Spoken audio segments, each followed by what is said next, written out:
जवानों, सबसे पहले आतंकवाद और आतंकवादियों से लड़ते हुए हमारे जिन बहादुर जवानों ने अपनी शहादत दी है, उनकी शहादत को मैं नमन करता हूं, उनकी मैं स्मृति को नमन करता हूं।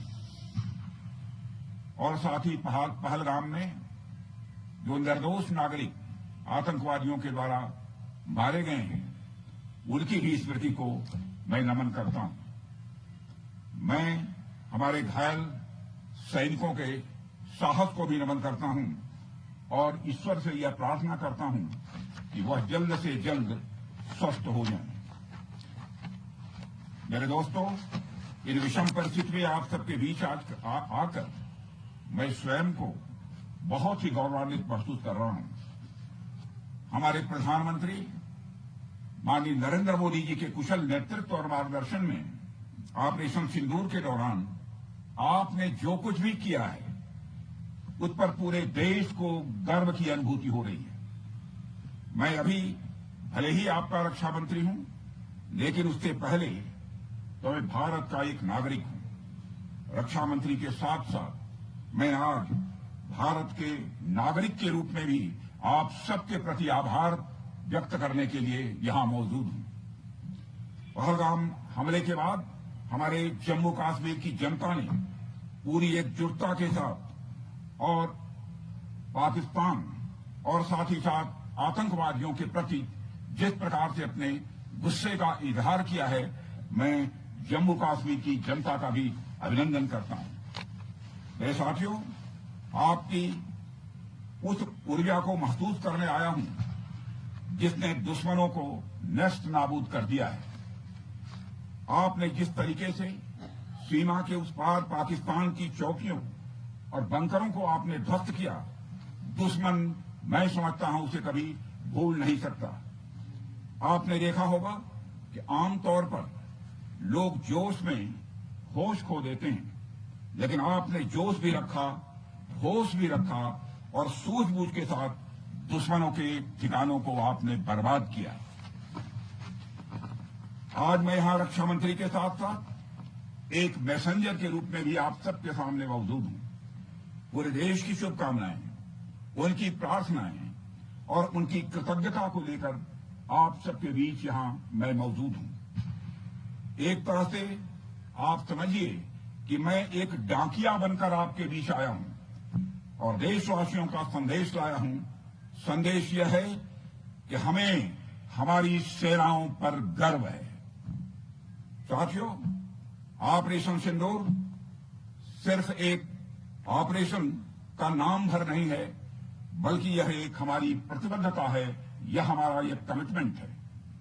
एक ऐसी प्रतिबद्धता जिसमें भारत ने दिखा दिया कि हम सिर्फ डिफेंस नहीं करते हैं, जब वक्त आता है तो हम कठोर निर्णय भी लेते हैं और कठोर कार्रवाई भी करते हैं। यह ऑपरेशन उस एक एक जवान की आंखों में देखा गया सपना था कि हर आतंकी ठिकाना, चाहे वो घाटियों में छुपा हो या बंकरों में दबा हो, हम वहां पहुंचेंगे और दुश्मन की छाती चीर कर हम उन आतंकी ठिकानों को खत्म करके ही हम वापस लौटेंगे।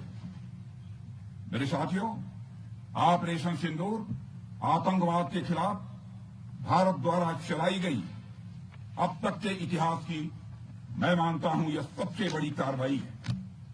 35-40 वर्षों से भारत सरहद पार से चलाई जा रही आतंकवाद का सामना कर रहा है। आज भारत ने पूरी दुनिया को यह साफ कर दिया है, यह स्पष्ट कर दिया है कि आतंकवाद के खिलाफ हम किसी भी हद तक जा सकते हैं।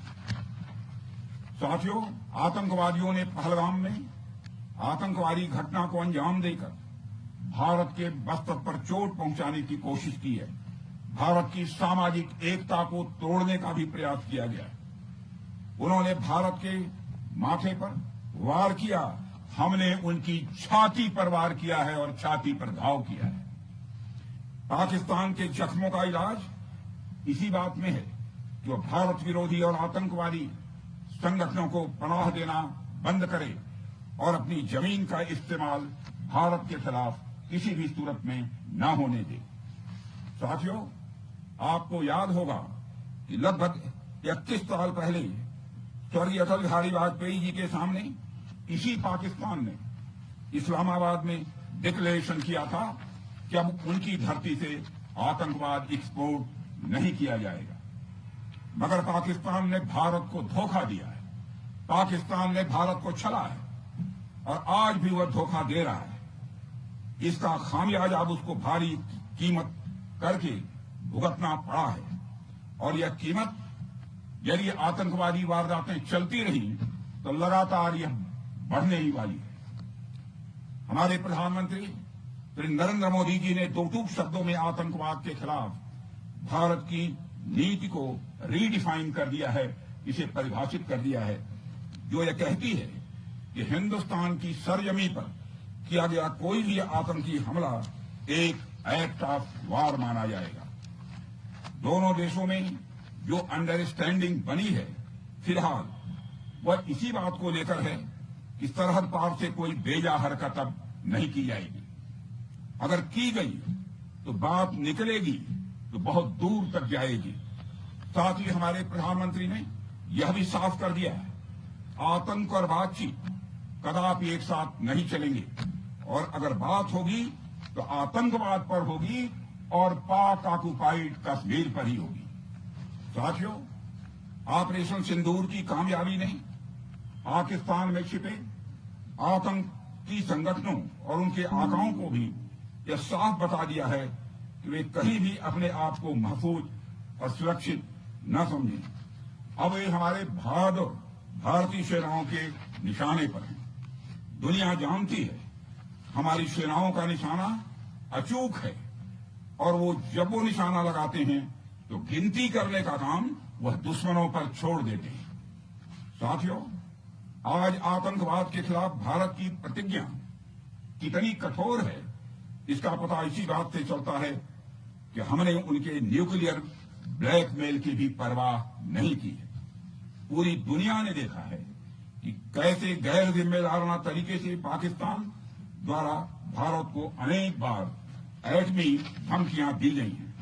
आज श्रीनगर की धरती से मैं पूरी दुनिया के सामने यह सवाल उठाना चाहता हूं कि क्या ऐसे गैर जिम्मेदार और रोग नेशन के हाथों में परमाणु हथियार सुरक्षित हैं? मैं दुनिया के सामने यह सवाल खड़ा करना चाहता हूं।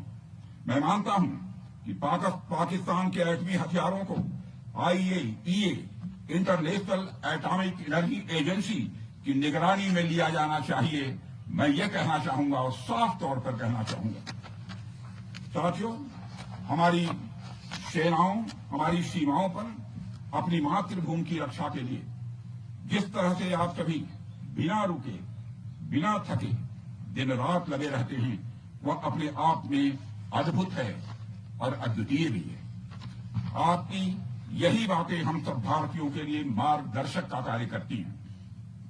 यही कारण है कि मैं हमेशा आपसे मिलने के लिए उत्साहित रहता हूं ताकि आपके अंदर की ऊर्जा से हम सब भी कुछ प्रेरणा ले सकें। साथियों, आतंकियों ने पहलगाम में धर्म पूछकर हमारे निर्दोष लोगों को मारा। उसके बाद आपने जो जवाब दिया उसे पूरी दुनिया ने देखा है। उन्होंने यह नहीं सोचा कि आम नागरिकों ने उनका क्या बिगाड़ा है, उन्होंने ऐसा क्या किया है कि उन्हें मार दिया जाए। पर मैं यह कहना चाहूंगा, आतंकियों ने भारतीयों को धर्म पूछकर देखकर मारा, धर्म पूछकर मारा, तो हमने आतंकियों को उनका कर्म देखकर मारा है। उन्होंने धर्म देखकर बेगुनाहों की जान ली, यह पाकिस्तान का कर्म था। हमने कर्म देखकर उनका खात्मा किया, यह हमारा भारतीय धर्म है। एक रक्षा मंत्री के रूप में मुझे आप सबको बेहद नजदीक से वर्षों से जानने का और समझने का अवसर मिला है। मैं आपके साहस और पराक्रम को तो जानता ही हूं, साथ ही साथ पहलगाम जैसी घटना के प्रति आपके गुस्से को भी मैं अच्छी तरह जानता हूं। साथियों, मुझे पता है कि पहलगाम के बाद आपके अंदर गुस्सा था, पूरे देश के अंदर गुस्सा था। मुझे पता है कैसा महसूस होता है जब धमनियों में बह रहा रक्त बेकाबू होने लगे। और मुझे इस बात की खुशी भी है कि आपने अपने गुस्से को सही दिशा देते हुए बड़ी बहादुरी और सूझबूझ के साथ पहलगाम का बदला लिया है। रही बात पाकिस्तान की, तो उसकी बात ही क्या करूं आपसे। वह देश तो मांगते मांगते अपनी जहालत से एक ऐसी हालात में आ गया है कि उसके बारे में यह भी कहा जा सकता है कि पाकिस्तान जहां भी खड़ा होता है वहीं से मांगने वालों की लाइन प्रारंभ हो जाती है।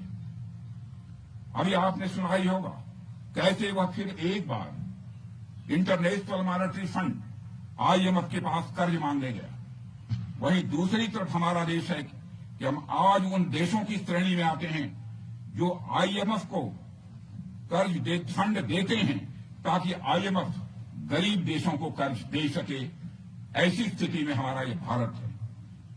रामचरितमानस में स्वामी तुलसीदास जी ने लिखा है, जहां सुमतितः संपत्ति नाना, जहां कुमतितः विपत्ति निदाना। यानी जहां सुमति होती है, अच्छी नीतियां होती हैं, वहां सुख और समृद्धि होती है, और जहां कुमति होती है, बुरी मति होती है, केवल दूसरों के हित की भावना होती है, वहां तरह तरह की विपत्तियां स्वाभाविक रूप से आती ही हैं। पाकिस्तान जिसका जीता जागता यह उदाहरण है। साथियों, भारत के बारे में पूरी दुनिया यह बात जानती है कि हमने हमेशा शांति को प्राथमिकता दी है।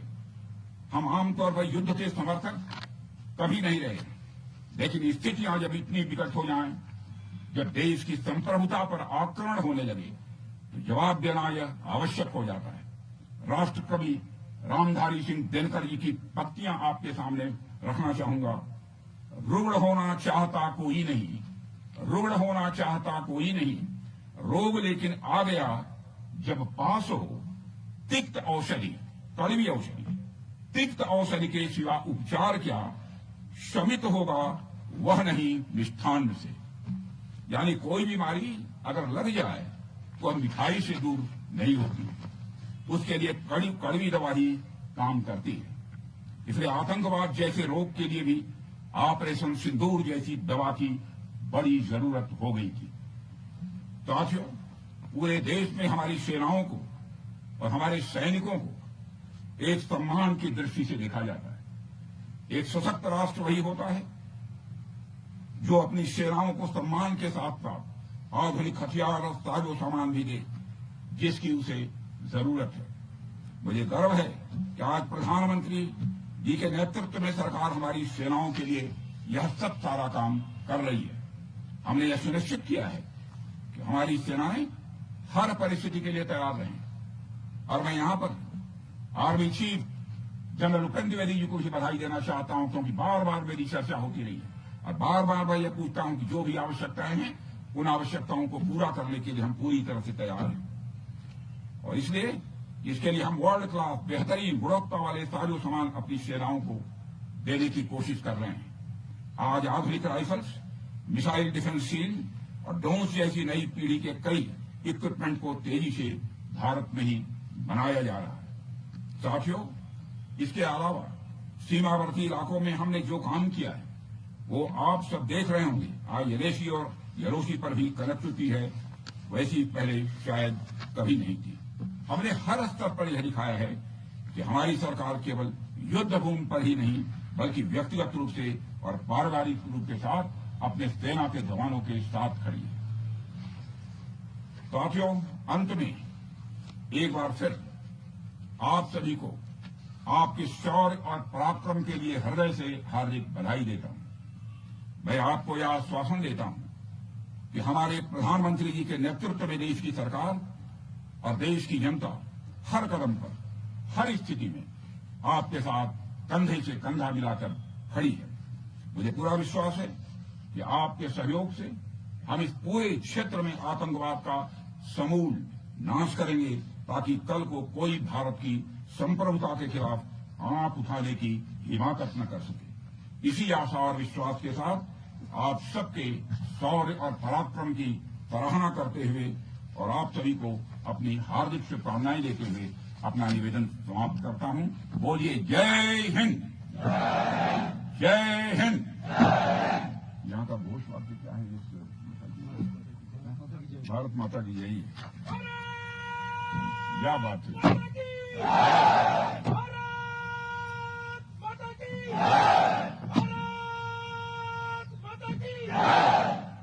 और अच्छी